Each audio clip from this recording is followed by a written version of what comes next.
Hey everybody, welcome. I'm Alec, and today I'm going to talk about Dr. Joe Dispenza, sharing one of my favorite quotes from him. This is just an epic monologue that he goes on, and I think it's some of the most important information that we can have. I think it really should be part of the human operating manual, something that all children are taught early on in their lives. Certainly plan to teach this information to my daughter, and where my wife and I are already, in a sense, teaching it to her by our actions and the vibrations that we intentionally choose as much as possible. So without further ado, this is this quote from Dr. Joe. It's kind of a long one, but I think this is it's really special. So here we go. So people wake up in the morning and they begin to think about their problems. And those problems are circuits, memories in the brain. Each one of these is connected to people at certain times and places. And if the brain is a record of the past, the moment they start their day, they are already thinking in the past. Each one of these memories has an emotion. And emotions are the end product of past experiences. So the moment that they recall the emotions of these problems, they are all of a sudden feeling unhappy. They feel sad, they feel pain. And now, how you think and how you feel creates your state of being. So the person's entire state of being when they start their day is in the past. So what does that mean? The familiar past will sooner or later become the predictable future. So if you believe that your thoughts have something to do with how you create your destiny, and you can't think greater than how you feel, our feelings have become the means of thinking, and by the very definition of emotions, you're thinking in the past. So, for the most part, you're going to continue creating the same life. So then people grab their cell phone, they check their WhatsApp, they check their emails, they check Facebook, they take a picture of their feet, they post it on Facebook, they check their Twitter, they check the news, and now they feel really connected to everything that's known in their life. And then they go through a series of routine behaviors. They get up out of bed on the same side, they go to the toilet, they get a cup of coffee, they shower, they drive to work the same way, they do the same things, they see the same people, they push the same emotional buttons, and that becomes the routine. It becomes the program. So now they've lost their free will to a program. There's no unseen hand doing it to them. So now, when it comes time to change, the redundancy of that cycle becomes an unconscious program. So now, 95% of who we are by the time we're 35 years old is a memorized set of behaviors, emotional reactions, unconscious habits, hardwired attitudes, beliefs, and perceptions that function like a computer program. So when a person can say, then a person can say with their 5% of their conscious mind, I want to be healthy, I want to be happy, I want to be free. But the body is on a whole different program. So then how do you begin to make those changes? You have to get beyond the analytical mind, because what separates the conscious mind from the subconscious mind is the analytical mind. So that's where meditation comes in.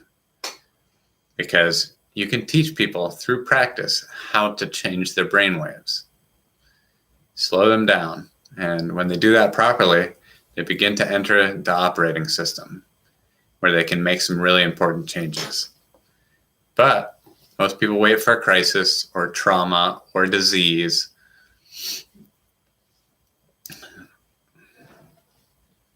or diagnosis. They wait for loss. They wait for some tragedy to change their mind. And my message is, why wait? You can learn and change in a state of pain and suffering, or you can change in a state of joy and inspiration. I think right now the cool thing is that people are waking up. Most people spend 70% of their life living in survival and living in stress. So they're always anticipating the worst case scenario based on a past experience. And they're literally out of the infinite potentials in the quantum field, selecting one of the worst possible outcomes. And they're beginning to emotionally embrace it with fear, and they're conditioning their body into a state of fear. Do that enough times, and the body will have a panic attack without you. You can't even predict it because it's programmed subconsciously. So people become addicted to this rush of emotions. They use the problems and conditions of their life to reaffirm their limitation. So at least they can feel something. So now when it comes a time to change, you say to that person, well, why are you this way? And every time they recall the event, they're producing the same chemistry in their brain and body as if the event is occurring, firing and wiring the same circuits and sending the same emotional signature to the body. Well, what's the relevance behind that then? Your body is your unconscious mind. In a sense, if you're sitting down and you start thinking about some future worst case scenario that you're conjuring up in your mind, your body does not know the difference between the event that's taking place in the outer world and the event that you are creating with your emotions and thoughts alone. So, most people then, they're constantly reaffirming their emotional state. So when it comes time to give up that emotion, they can say, I really want to do it, but the body is stronger than the mind because it's been conditioned that way. So the servant has become the master. And the person, all of a sudden, once they step into that unknown, they'd rather feel guilt and suffering. So at least they can predict it. Because in the unknown is a scary place to be for most people. Because the unknown is uncertain. People say to me, I can't predict my future. I'm in the unknown. And I always say, the best way to predict your future is to create it. Not from the known, but from the unknown. What thoughts do you want to fire and wire in your brain? What behaviors do you want to demonstrate in one day? The act of rehearsing them mentally, closing your eyes and rehearsing the action of what you want. By closing your eyes and rehearsing some action, if you're truly present, the brain does not know the difference between what you're imagining and what you're experiencing in the 3D world. So then you begin to install the neurological hardware in your brain to look like the event has already occurred. Now your brain is no longer a record of the past. It's a map to the future. And if you keep doing it, priming it that way, the hardware becomes a software program. And who knows, you may just start acting like a happy person. And then I think the hardest part is to teach your body emotionally what the future will feel like ahead of that experience. So what does that mean? You can't wait for your success to feel abundant. You can't wait for your success to feel accomplishment. You can't wait for your wealth to feel abundant. You can't wait for your relationship to feel love. And you can't wait for your healing to feel whole. That's the old model of reality. Cause and effect. Waiting for something outside of us to change how we feel inside of us. Waiting for something outside of us to change in order to change how we feel inside.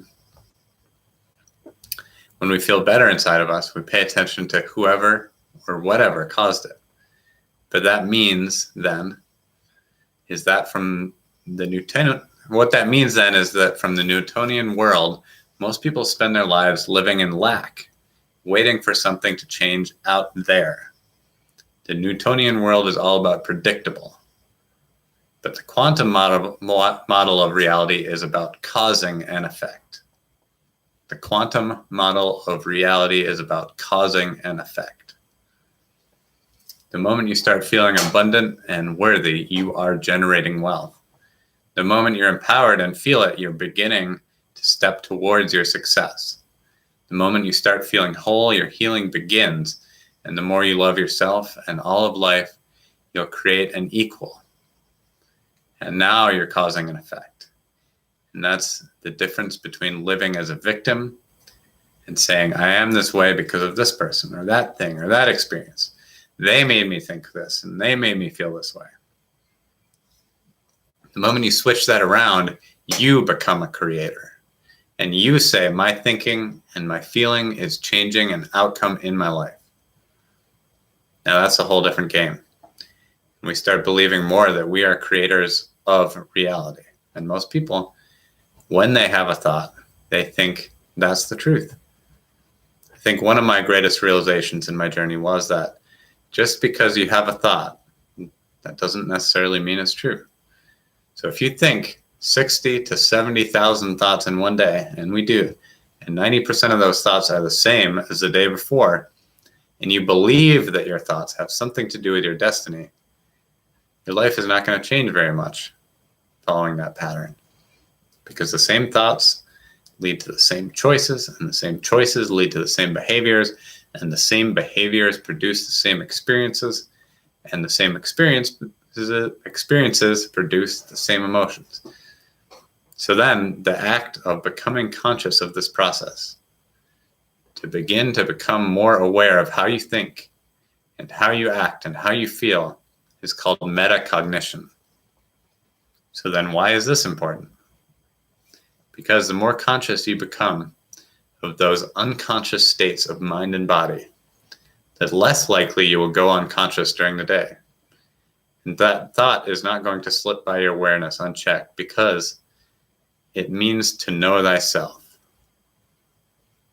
The word meditation means to become familiar with, to become familiar with. And you become familiar with the thoughts and the behaviors and the emotions of the old self. You are retiring that old self. As you fire and wire new thoughts and condition the body into a new emotional state, if you do that enough times, it will begin to become familiar to you. So it's so important, just like a garden. If you're planting a garden, you've got to get rid of the weeds. You got to take the plants from last year and you got to pull them out. And the rocks that sift to the top that are like our emotional blocks, they have to be removed. Soil has to be tenderized and broken down.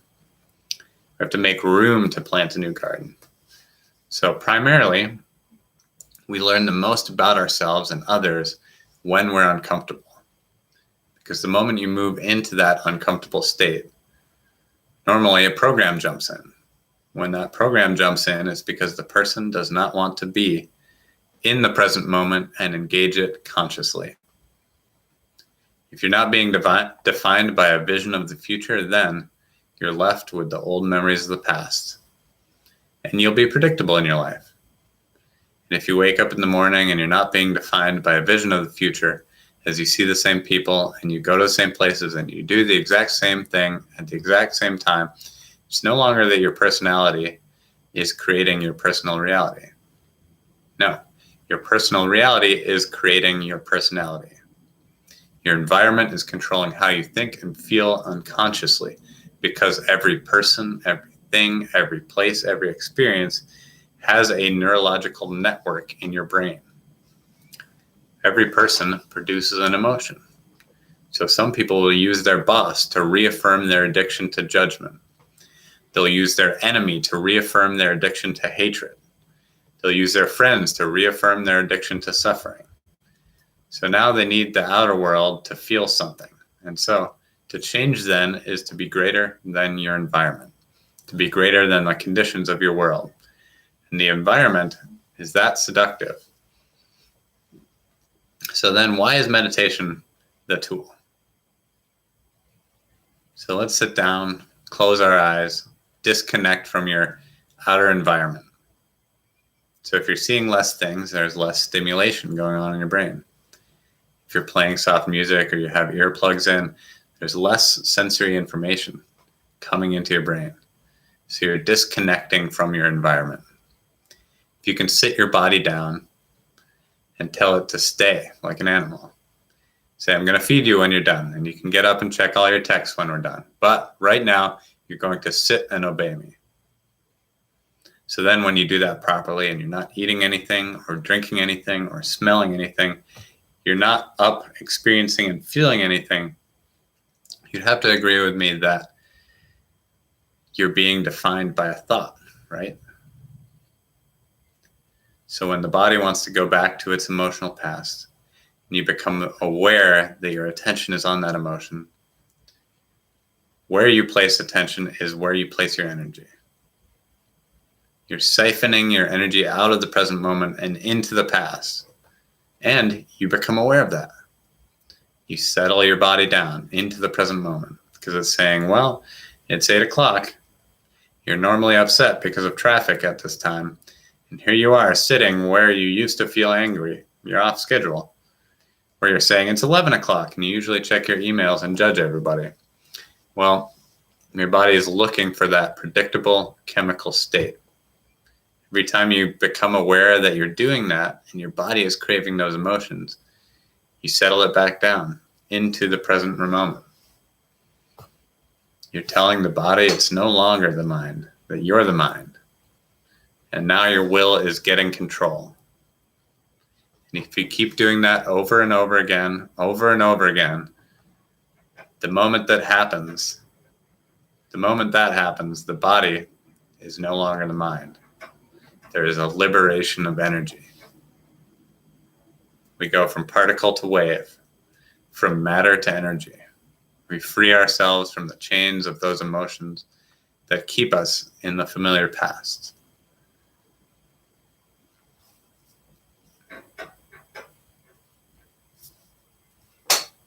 Hi, good to see you. Thanks for being here. So that's Dr. Joe Dispenza, and highly recommended, one of my favorite teachers. He talks a lot about how you can change your life through using the tool of meditation, understanding and being aware of how your thoughts and your emotions and your actions are actually shaping the reality that you're existing in. So this is what I'm all about talking about. If you've been watching my channel, you know that this is one of the main subjects. And a good way to describe it is manifestation through meditation. Learning how to control our thoughts, our feelings, and our actions for the purpose of creating a certain vision. Like Dr. Joe is talking about, this is the compelling vision for the future. So if you want to hear more about this, if you want to work with me further, I do have a course coming up. I'm doing monthly courses on this. In fact, each one is in tune with the moon cycle. So it starts right around the new moon every month. It's online, so you can be anywhere in the world, and it is done via Zoom classes. So what we're doing is it's simultaneously a lecture and a meditation. Not simultaneously. It is a lecture and a meditation and a lecture. We're doing a little bit of both.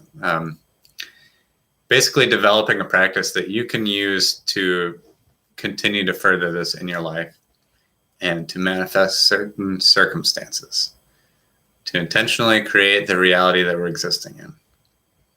It's my belief that the more of us that are doing this, really putting our thought and our intention into it, the better the world is going to get. Kind of in this place right now where it seems like we're living a lot of unconscious patterns, negative, toxic patterns. And it is also my opinion that the best and fastest way to change this, the only way we truly can change it is from the inside out. So it is incumbent on the individual to take this action, to start to make these changes so that we can move forward both in our personal lives, our professional lives, but also as a greater society, as a global community. So that's what I'm working on. If you want to join me in that, send me a message here on Facebook, on Instagram. Just look up my full name, Alec Fall Hamilton. If you want to see my visual art that I'm doing, that's also on the Instagram and on my website, narwhal.com. That's GNARWHAL.com. Finally, I wrote a book recently that's called The Love Attraction Manual. You can find it on Amazon or preferably on my website, loveattraction.info. It's just a short ebook that talks a lot about the principles of law of attraction, but specifically focused around manifesting a partner. These are very similar tools that me and my wife Emily used when manifesting each other. So if you're looking for love, if you're looking to manifest a new partner, I would recommend checking that book out. Send me a message if you want to learn more about that or the course. And thanks for watching today. Peace, everybody.